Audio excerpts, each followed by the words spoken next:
വിജയാരവമുയർത്തി കാസർഗോഡ് മണ്ഡലം LDF convention. Kasaragod മണ്ഡലം ഇത്തവണ ചരിത്രം തിരുത്തിയെഴുതി ഇടതുപക്ഷത്തിനൊപ്പം നിൽക്കുമെന്ന ആഹ്വാനവുമായി ജനങ്ങൾ ഒത്തുചേർന്നു.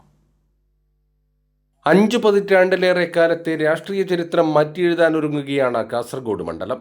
LDF സ്ഥാനാർത്ഥി ഷാനവാസ് പാദൂരിന്റെ വിജയ വിളംബരമായി കാസർഗോഡ് LDF മണ്ഡലം കൺവെൻഷൻ മാറി. CPIM ജില്ലാ സെക്രട്ടറി M രാജഗോപാലൻ MLA ഉദ്ഘാടനം ചെയ്തു. ഇന്ത്യ രാജ്യത്ത് ജനങ്ങൾ വളരെ പ്രതീക്ഷയോടെയാണ് ഈ കേരളത്തിലെ തെരഞ്ഞെടുപ്പിനെ നോക്കിക്കാണുന്നത്. അങ്ങനെ കാണാൻ കാരണം പ്രതീക്ഷയുടെ പ്രത്യാശയുടെ ഇന്ത്യയിൽ മതനിരപേക്ഷത നിലനിന്ന് കാണണമെന്ന് ആഗ്രഹിക്കുന്ന, ജനാധിപത്യം പുലർന്നു കാണണമെന്ന് ആഗ്രഹിക്കുന്ന, നമ്മുടെ രാജ്യത്തിന്റെ ഭരണഘടനയും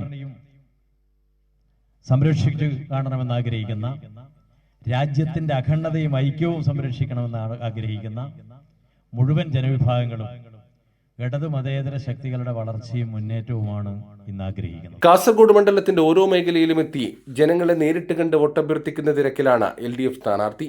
കാസർഗോട്ടെ 5 നിയോജക മണ്ഡലങ്ങളിലെയും മണ്ഡലം കൺവെൻഷനുകൾ പൂർത്തിയാക്കി LDF പ്രചാരണത്തിന്റെ അവസാന ഘട്ടത്തിലേക്ക് കടക്കുകയാണ്. കൈരളി ന്യൂസ്, കാസർഗോഡ്.